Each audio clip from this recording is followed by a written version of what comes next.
370 इस देश में कोई समस्या नहीं थी। 370 धारा से लोगों का पेट नहीं भरने वाला था, उसे रोजगार नहीं मिलने वाला। लेकिन सर सबसे बड़ी कामयाबी इसी को मानते हैं बहुत सारे लोग, इसलिए क्यों ऐसा प्रचारित किया जाता है।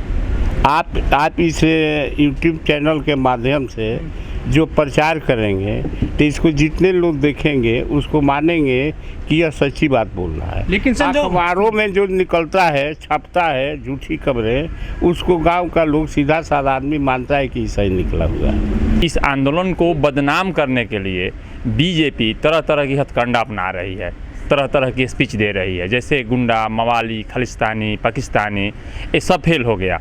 अच्छा। और किसान डटे हुए हैं। हम लोग बिहार से चल कर आए हैं। जो भी कार्यक्रम होता है राष्ट्रीय पैमाने पर हर जगह होता है, पूरे देश में होता है। ये जो आंदोलन चल रहा है आने वाले विधानसभा चुनाव में क्या असर डालेगा? बिल्कुल डालेगा।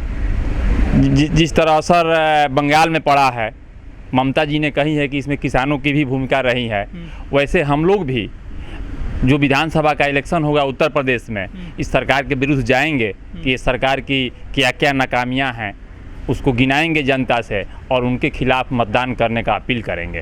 राम मंदिर के इशू को भाजपा लेकर के आई, उसकी लड़ाई लड़ी, लेकिन इस देश का कोई भी जनमानस राम मंदिर बनाने के विरोध में नहीं था।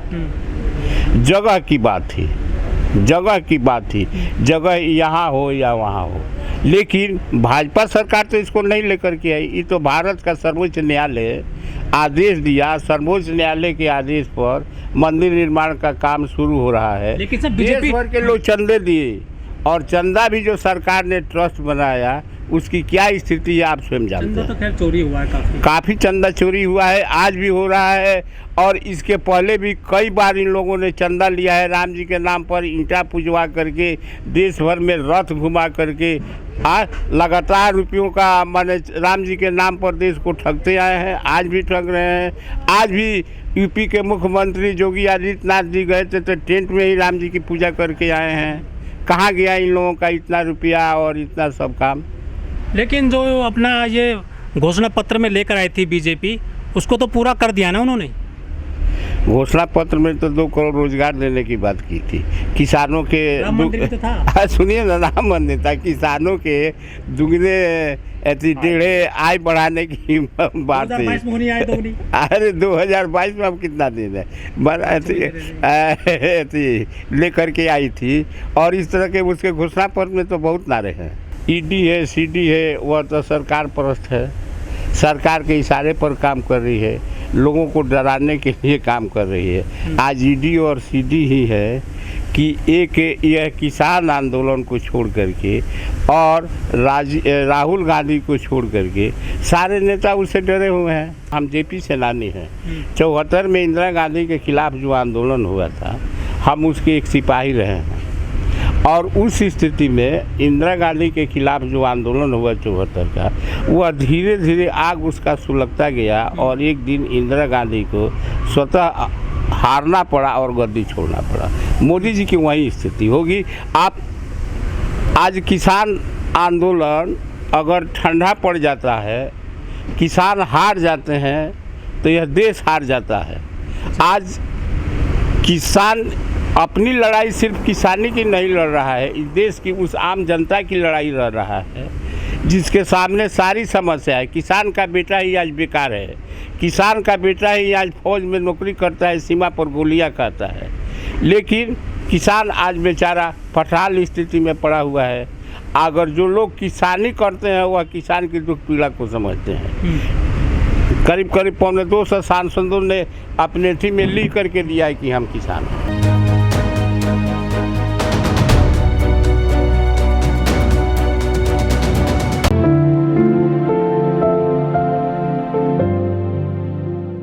सुरेश प्रसाद जी, आप बिहार से आए हैं। किसान आंदोलन चल रहा है दिल्ली के आसपास, सभी जो बॉर्डर हैं दिल्ली के, सरकार तो मान नहीं रही है आपके आंदोलन से। सरकार यह तानाशाही हुकूमत है और जन विरोधी, लोकतंत्र विरोधी और राष्ट्र विरोधी सरकार है। यह इतनी आसानी से मानेगी नहीं, और किसान भी जानते हैं इस बात को कि यह सरकार इतनी आसानी से मानने वाली नहीं है। लेकिन सर आप कह रहे हैं कि राष्ट्र विरोधी है, तानाशाह सरकार है, लेकिन इसको तो बहुत बड़ा वोट बैंक मिला था, 2 बार ये चुनी गई है सरकार, लोगों ने बड़ा मोटा वोट दिया है, तो तानाशाह कैसे हो सकती है, देशद्रोही कैसे हो सकती है, राष्ट्र विरोधी कैसे हो सकती है सरकार? 2014 में जो यह सरकार आई, आपने देखा था कि इस सरकार के आने के पहले मोदी जी और भाजपा के लोग और आपके नेशनल चैनल के लोग देश की सारी समस्याओं का समाधान एकमात्र बता रहे थे, मोदी जी। सबका साथ सबका विकास बोल रहे थे, और जो भी समस्याएं हैं उसका निदान एकमात्र मोदी जी बचा रहे थे। अच्छे दिन का नारा दिए, भारत के हर नागरिक को 15-15 लाख रुपया काला धन ला करके देने का वादा किए, 2 करोड़ रोजगार देने की बात कहे, शिक्षा और स्वास्थ्य की व्यवस्था को दुरुस्त करने की बात कहे, और इस तरह के लुभावने नारे दिए, गुजरात मॉडल पेश किए कि इस देश की जनता उनके उन नारों में और नेशनल चैनल के प्रचार में दिग्भ्रमित हो गई और उनको वोट दे दिया। लोगों ने यह भी कहा था कि मोदी जी के अलावा कोई दूसरा विकल्प ही नहीं है देश में। देखिए, मोदी जी के अलावा कोई दूसरा विकल्प नहीं है। लोगों ने क्यों कहा? इसलिए कहा कि विपक्ष को टीवी चैनलों के द्वारा बौना साबित किया गया, और उस समय जब मनमोहन सिंह के दूसरे कार्यकाल में भ्रष्टाचार ज़्यादा था और रोजगार का सृजन समाप्त हो गया था। आज नौजवानों को रोजगार जो नहीं मिल रहा है, इसका मुख्य कारण है कि मनमोहन सिंह के राज से ही रोजगार का सृजन समाप्त हो गया, और दुनिया ने जो एक सपना दिखाया था कि दुनिया की जो आर्थिक नीति है उसको भारत अपना लेगा और उससे भारत का विकास होगा, युवाओं को रोजगार मिलेगा, गांव में खुशहाली आएगी, स्मार्ट सिटी बनेंगे, वो सारे सपने 2011 के बाद से चकनाचूर हो गए। देखिए, कोई मुद्दा नहीं होता है हिंदू मुस्लिम नहीं होता, हिंदू मुस्लिम हो जाता है, बिहार में कम होता है, समझे, यूपी के इस इलाके में कुछ ज़्यादा होता है, और जनता इसलिए मान लेती है कि यह जितना प्रचार तंत्र है वह सरकार पे पक्ष में काम कर रहा है। देश का सारा खजाना लूट करके और सरकार अपने तिजोरी में रख ली है, पार्टी के फंड में जमा कर ली है।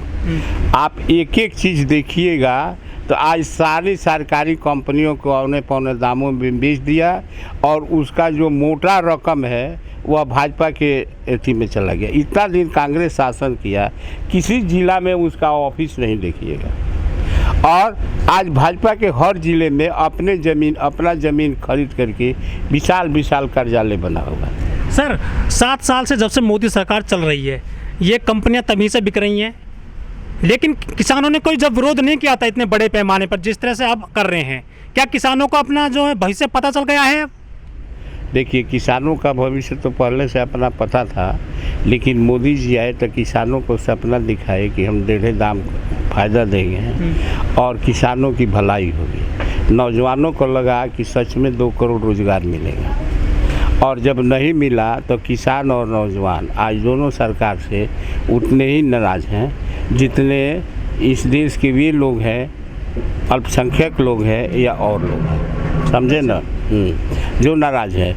अब जहाँ तक आप बात करते हैं कि सरकार आपको नहीं नज़र में आया, 31% सरकार को या 33% वोट मिला है भारत मोदी जी को, तो 33% लोग आज भी मानिए कि उनके समर्थक हैं, और 67% लोग आज भी सरकार के विरोधी हैं। लेकिन मोदी जी सत्ता में तो है, बहुत मजबूत स्थिति में। सत्ता में मोदी जी मजबूत स्थिति में है, यह सब इस देश की मीडिया का कराया था है। अच्छा। जनता मीडिया की बातों को मान लेती है। आज मीडिया अगर मोदी जी का वाजिब बात जनता का दिखाए, आजिब जनता के तकलीफ को दिखाए, तो इस देश की जनता जो है वह बात जान जाएगी। मतलब मीडिया निष्पक्ष काम नहीं कर रहा है हमारे देश में। मीडिया निष्पक्ष काम नहीं कर रहा है। आज देखिए ना, माने 5 रुपया से 10 रुपया तक पेट्रोल बिक रहा है। रोड पर जहाँ भी विरोध होता है किसी अखबार में कॉलम नहीं आता है। आप बिहार की बात कर रहे हैं, हम लोग सिवासी में बिहार के हर जिले में किसान समन्वय समिति का जितना घोषित कार्यक्रम है हम लोग सभी कार्यक्रम को करते हैं, लेकिन वहाँ के किसी अधिकांश अखबारों में इसका कोई न्यूज़ नहीं है। नेशनल चैनल पर तो आता ही नहीं है, और किसी अखबारों में एक छोटे से कॉलम में थोड़ा सा कोई न्यूज़ हो जाएगा तो हो जाएगा, नहीं तो नहीं होता है। 9 महीना चल रहा है किसान आंदोलन को, सरकार टस से मस नहीं हो रही है। देखिए, किसान तो आपका नारा यहाँ लिखा हुआ है कि जब तक हमारी मांगें नहीं मानी जाएगी हमारी घर वापसी नहीं होगी। यह आंदोलन अनवरत बढ़ते जा रहा है। पहले कहा गया कि यह पंजाबियों का आंदोलन है, अब उसके बाद कहा गया कि हरियाणा के लोगों का आंदोलन है, उसके बाद कहा गया कि खालिस्तानियों का आंदोलन है, उसके बाद कहा कि टुकड़े टुकड़े गैंग का आंदोलन है। किसानों को मवाली बता दिया बीजेपी सांसद ने। हाँ, बीजेपी सांसद ने किसानों को मवाली बताया। तो ये सारी बातें होते रही, लेकिन किसान आंदोलन एक गति से बढ़ते चला गया। वो तो बहुत पहले बोले थे कि 1 कॉल की दूरी है, लेकिन 1 कॉल की दूरी समाप्त ही नहीं हुई। कईयों बार बैठक हुई समन्वय समिति की, हाँ 11-12 बार, जिसमें हमारे जो बुद्धिजीवी लोग हैं, बड़े बड़े जो नेता हैं, जो लीडरशिप है, जाकर बात की, लेकिन कुछ उसका निष्कर्ष नहीं निकला। सर, जो हरियाणा और पंजाब में जो किसान हैं वो जो आंदोलन कर रहे हैं, वहाँ बहुत उग्रता है किसानों में। बीजेपी का यदि कोई नुमाइंदा सड़क पर आता है, कुछ उद्घाटन करने आते हैं, यदि खट्टर साहब हरियाणा के जो चीफ मिनिस्टर हैं उनका ऑर्डर खटोला नहीं उतरने दिया जाता है, बीजेपी के विधायक से सड़क पर आते हैं तो कपड़े फाड़ दिए जाते हैं, ये ऐसा किसान क्या कुछ इसका क्या प्रभाव पड़ेगा देश के किसानों पर?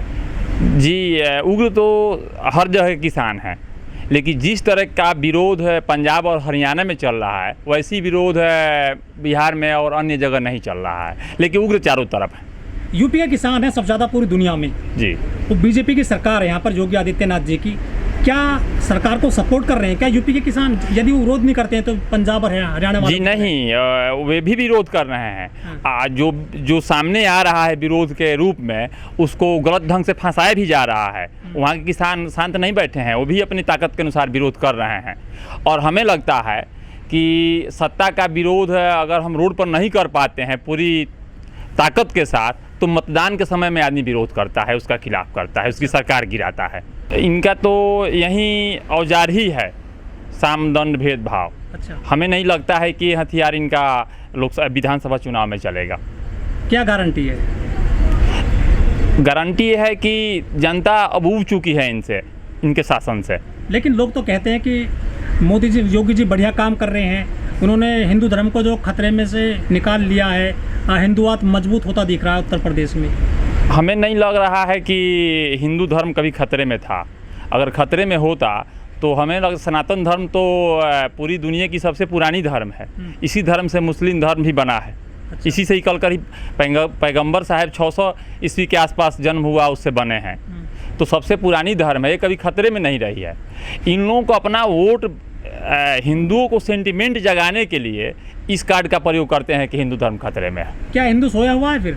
नहीं, सोया हुआ नहीं है। वो जगाने के लिए नहीं, जो जैसे हर जात में, हर संप्रदाय में कुछ चरमपंथी होते हैं, उग्र होते हैं, वहीं लोग इस सेंटिमेंट को जगाते हैं कि ये सेंटिमेंट जगेगा तो हिंदुओं का वोट एकत्रित होगा और बीजेपी को मिलेगा।